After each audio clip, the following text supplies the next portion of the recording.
The Lord be with you. And with your spirit. A reading from the Holy Gospel according to St. Luke. Glory to you, O Lord.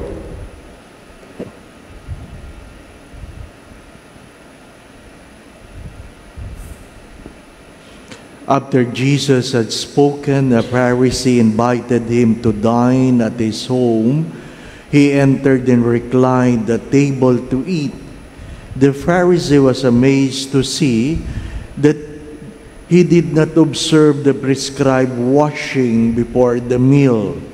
The Lord said to him, "O you Pharisees, although you cleanse the outside of the cup and the dish, inside you are filled with plunder and evil. You fools, did not the maker of the outside also make the inside? But as to what is within, give alms, and behold, everything will be clean for you."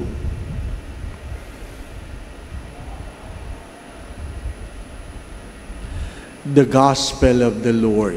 Praise to you, Lord Jesus Christ.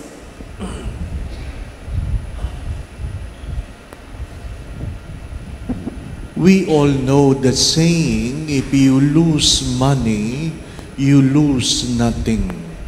If you lose your health, you lose something. But if you lose your character, you have lost everything. Why? Because we will be judged by our character. We will not be judged by our money. We will not be judged by our health. It is what our character that we will be judged. And when we talk about character, it is what is inside of us and not what is seen by the eyes. Marami sa atin magaling lang tumawa, pero pag dumaan ng pagsubok, suicide agad. Marami sa atin magaling lang makisama sa labas, pero sa loob, hindi totoo. My dear friends, my brothers and sisters, there are things we can compromise, especially when regard to preferences. But when we talk about morals, it must be non-negotiable. Again, when it's about preferences, anong kulay ba? Pwede nating i-compromise yan. Pero pag sinabing moralidad, hindi dapat yan kino-compromise.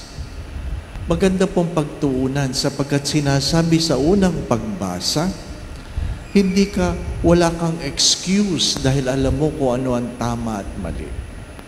In the very beginning, God has given and put into our hearts the inclination to do what is right. Everybody knows that in the very beginning, we know what is right and what is wrong, and we are obliged to do what is right and avoid what is wrong. Madalas ko yung sinasabi, mahirap yung matalino lang tayo, pero hindi po tayo marunong. Ano yung matalino? Alam ang tama at mali. Ang marunong, ginagawa ang tama, iniiwasan ang mali. We seldom fight for our morality. Saint Ignatius of Loyola was martyred by fellow Christians. Can you imagine? By fellow Christians for making a stand on what is right and wrong. Yun ang mas malungkot. Kung ikaw ay pinatay ng kaaway mo, katanggap-tanggap yun. Pero yung pinatay ka ng mga taong itinuring mo kaibigan, yun ang mas malungkot. You have to understand this, my dear friends, that betrayals are done by friends, not by enemies. Betrayals are done by friends, not by enemies. That's why it is more painful to be betrayed. Kasi alam mong Nagsumpaan tayo, magkaibigan tayo. Yung pala, sasaksakin ka lang sa likod. My dear friends, my brothers and sisters, but at the end, what is the gospel being told? Go beyond the rituals. Go beyond the impressions. Go beyond the reputations. Because reputations are impressions we create before people. Character is what is in our hearts. Amen. Saint Ignatius of Antioch and Saint Ignatius of Loyola has a common motto, and it's for the greater glory of God.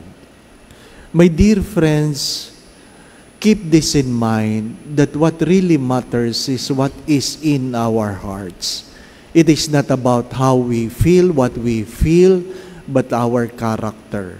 Again, do not forget, if you lose money, you lose nothing. If you lose your health, you lose something. But if you lose your character, you have lost everything. The Lord be with you. And with your spirit. And may Almighty God bless you and your family, the Father, the Son, and the Holy Spirit. Amen. We go in peace to love and serve the Lord. Thanks be to God.